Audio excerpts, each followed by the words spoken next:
Padahal zaman dulu nggak ada beduk, karena yang cerita NU terus tidur di bawah beduk, beduk zaman itu. Barang sing cerita merbot, tidur di kamar mik. Padahal dulu nggak ada mik. Tapi apapun itu terus konflik-konflik itu biasa. Ya makanya saya suka ini mukadimah sebelum saya baca Ihya. Ada ulama yang populer sekali namanya Imam Waqidi, punya sarah, punya Quran, punya tafsir namanya Al-Basit. Di kitab saya kalau nggak salah sampai 25 jilid. Secara Mas Aziz Sinau serako berniai. Makanya saya ini termasuk kiai yang nggak boleh diundang kecuali Mbak Idris saja makso. Orang undang saya mesti iki sing undang Mbah Hamid ora aku. Ada terornya loh, ada terornya. Nah, bahasa itu kan sepupu jadi ya piye. Ya rawan. Tapi suatu saat mungkin erane niki opo enteng. Mohon aman apa? Aman. Jadi diroya, saya ulang lagi napa diroya atau ikhya atau apa? Itu konstitusi. Saya ulang lagi ya. Di kitab Basit. Ketika Kanjeng Nabi ini dengerin betul ini ya ilmu. Nabi itu menghentikan begini. Ini sa'altu wa ta'ala. Saya ini pernah minta sama Allah Ta'ala. Wa waditu anni lam akun fa'altu. Tapi saya berharap saya tidak pernah minta itu. Jadi Nabi sebagai manusia nanti iri. Ya Allah, Sulaiman engkau kasih angin, huduha syahr warwahuha. Kok enak kemana-mana terbang, jadi buatan usah jadi pindah travel ya, karena terus terbang ngoten mawon. Kayak kulon bolak-balik tawani umroh gratis, Habib Taufik. Gus umroh Gus, gratis. Aku tangan-tangan nggak ikhlas, dibeli tiga endos. Nah, cara kula gak ada angin ya langsung terbang mawon. Walhasil cerita nabi-nabi dulu yang punya mujizat yang dasar-dasar. Tapi jawabannya Allah itu apa? Muhammad terus yang diceritakan ya pas jawab itu pakai redaksi mutakallim. Alam ajidka yatiman fa'awaituka satruse wadolan fa'hadaituka wa ailan fa'agnaituka. Terus Rasulullah itu senangnya bukan main. Ternyata yang disebut Allah itu Muhammad kamu pernah yatim, tak rumat, pernah enggak jadi nabi, tak angkat jadi nabi. Yang diceritakan keseharian, pernah miskin, fa'agnaituka. Ailan apa? Itu Nabi senangnya bukan main. Saya itu sering cerita ke teman-teman yang seneng rahmat. Misalnya ke iso terbang di Mekah, tapi ra iso ngopi piye. Misalnya ke iso terbang di Mekah, tapi mau misor jembatan piye. Gagah kula ora terbang di Mekah, kula mah kula niku kathah, elek-elek tapi kathah. Kalau di mobil, kayak kata tiga nama pinten, tapi penter ya bukan Alphard, tapi kata. Gue serasa terbang lah, uripku kepenak. Wae mangan, wae lungo, wae. Ya sudah, ngaji. Artinya ternyata nikmat yang disebutkan Allah di Nabi kita itu keseharian. Alam yajidka yatiman fa'awa, yang yatim-yatim hormat pakde palingnya. Seterusnya sampai ailan fa'abnas terus kepenak karena agama ini sesuai dengan keseharian kita. Dan Allah ketika mensifati dirinya lihadatin alladzi at'amahu min ju' wa amanahum min khauf. Sudahlah pokoknya ngaji mangan rapati paham lah penting mangan. Alladzi at'amahu min ju'. Allah mensifati dirinya itu sederhana al-mut'im yang ngasih makan wa amanahum min khauf. Di Indonesia baik-baik saja aman-aman saja.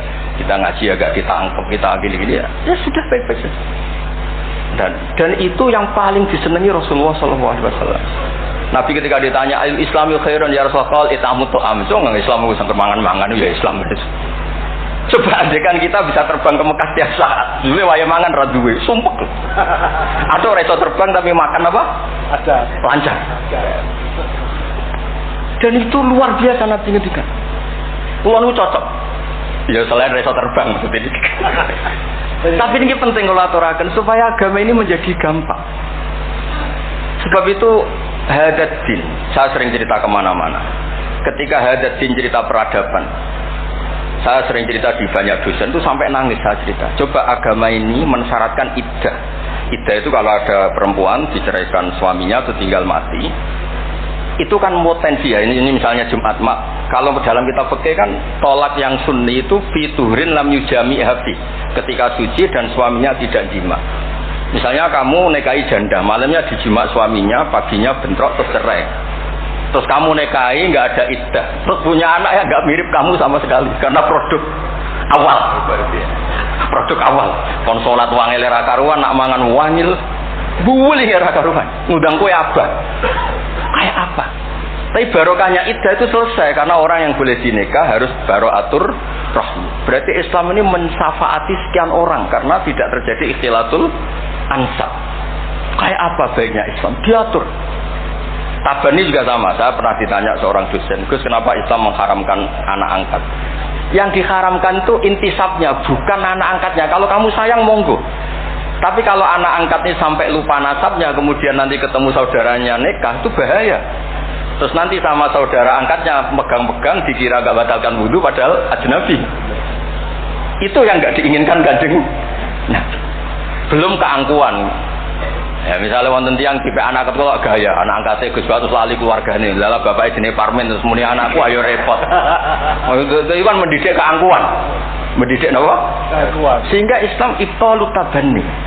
Dulu pernah ada periode orang nyebut Zaid bin Muhammad. Terus Allah membatalkan utquhum li abaihim wa aqsatu indallah. Akhirnya disebut Zaid bin Haris. Tapi sayangnya Nabi tetap sampai jenis Sayyidah Aisyah mangkelnya bukan main karena pernah Zaid ini akhirnya punya anak namanya Usama.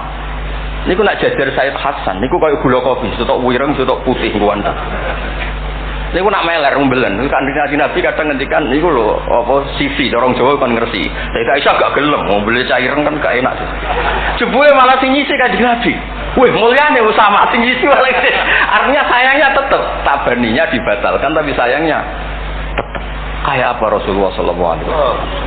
Jadi kalau minta, dan itu di tafsir Basit itu yang saya paling suka ketika orang kafir bilang lan nu'mina laka hatta tafjura lana minal ardi yambu'a takuna laka jannatu min nakhil wa inafin fatufajjirul anharu khilalaha tafjira autus kita sama. Itu orang kafir mintanya kan aneh-aneh. Muhammad saya mau iman asal kamu menjadi orang kaya raya. Kemudian kamu tidak akan membebani kita. Atau Mekah ini menjadi sungai yang menjadi subur semua. Itu yang paling kurang ajar bilang gini, autar qafis sama walan nu'mina liruqiyika hatta tunazzila alaina kitaban naqra. Lebih parah lagi ngomong gini mereka, auta tiya billahi wal malaikati qabila. Gini loh Muhammad, Allah turun dari langit terus gandeng kamu sama Jibril, terus tangan kamu diangkat dimaklumatkan. Ini loh nabi akhir zaman. Itu di semua riwayat ahli tafsir mengatakan kenapa Allah tidak nuruti itu, karena ketika konsep Quran itu rasional sesuai fitrah salimah, orang yang menolak itu angkuh. Meskipun minta mukjizat itu yang menolak itu angkuh. Sebab itu kalau suwon Quran itu ya yang keseharian kita secara sosial ya alladzina yunfiquna fis sarra wa dharra. Kalau sering cerita, kalau kamu merantau ke Jakarta, nemui teman misalnya Zaid, ketika berteman kamu sering ngasih uang. Sekarang Zaid jadi menteri atau jadi pengusaha di Jakarta. Dulu ketika berteman kamu sering ngasih uang Zaid. Ketika tersinggung wal kadziminal wa itu. Ketika Zaid salah wal afina. Kamu ketemu di Jakarta pede. Coba ketika Zaid miskin, bu jotos-jotosan, bu mel-melan. Sekarang jadi pejabat, ditangkap sampai karena dendam. Makanya Ibnu Khaldun ngendikan, hadatin agama ini itu diatur secara sosial. Hatta Rasulullah SAW man uyida bil kauni kullih lausa, orang yang bisa menggunakan sarana mukjizat apapun di dunia ini, itu saja diatur oleh Allah. Fabima rahmati minallahi lintalahum walau kunta fatwa lidal qalbi lan faddu min khawli. Misalnya, ini contoh Mas Aziz. Misalnya Mas Aziz keramat iso terbang yang Mekah, ketemu kalau didoni disadui, tetap tak bisa Mas Aziz terbang yang Mekah. Artinya apa? Nabi dengan segala mukjizatnya kok fadzon ghalidul qalbi tetap lan faddu min haulik. Artinya mukjizatnya Nabi sebanyak apapun ketika secara sosial beliau salah, andekan ya tentu andekan karena nggak mungkin terjadi, tetap lan faddu min haulik. Makanya terus Ibnu Khaldun mengatakan hadatin sesuai fitrah salimah, bahwa peradaban manusia dibangun dengan akhlak. Nah, kalau sudah ngaji seperti ini dawuh Imam Waqidi, ketok mukjizate dawuh wa innaka la'ala khuluqin 'azim. Ya, terus niki barokah ngaji niki sing kepengin keramat aneh-aneh stop. Mergo kepengin tok ora ngarah kasil pun stop mawon. Sampeyan manut Gus Ba ora usah keramat, tapi mlebu swarga. Niku mun kok sing gampang apa. Mun kula waca niku mon, mengki kula mon. Niki terus wonten seprapat jam. Terus niki dawuh saya ini dikasih kitab napa niku Al-Kunuz kunuzus sa'ada al-badiyah fil anfas ala